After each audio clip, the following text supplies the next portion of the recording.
অঙ্কে দেওয়া রয়েছে একটি মূলধন নির্দিষ্ট সরল সুদের হারে 3 বছরে সুদে আসলে হয় 6,200 টাকা। আবার ওই মূলধনটি ওই একই সরল সুদের হারে 5 বছরে সুদে আসলে হয় 7,000 টাকা। তা আসলটি কত? প্রথম ক্ষেত্রে দেওয়া আছে 3 বছর সুদে আসলে হয় কত? 6,200 টাকা, অর্থাৎ আসল প্লাস 3 বছর সুদ হলো কত? 6,200 টাকা। দ্বিতীয় ক্ষেত্রে দেওয়া আছে মূলধনটি 5 বছর সুদে আসলে কত হয়?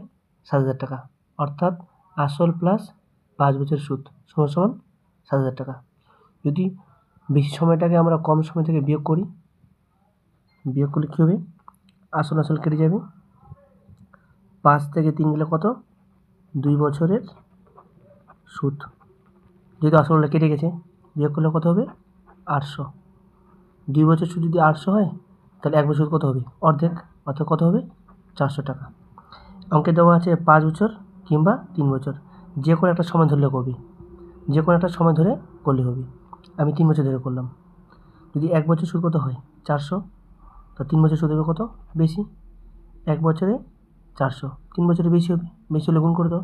400 গুণ 3 সমান সমান 1200 টাকা। 3 বছর সুদ কত? 1200। এখানে রয়েছে আসল প্লাস 3 বছর সুদ। যদি এখান থেকে 3 বছর সুদ বাদ দেওয়া হয়, তাহলে আসল পাওয়া যাবে। 3 বছর সুদ দেওয়া আছে কত? 1200। এখান থেকে 1200 বিয়োগ করে দিই। 1200 বিয়োগ করলে কত থাকবে? 5,000। তা আসলে বলবেন কত? 5,000 টাকা। এটা সঠিক উত্তর।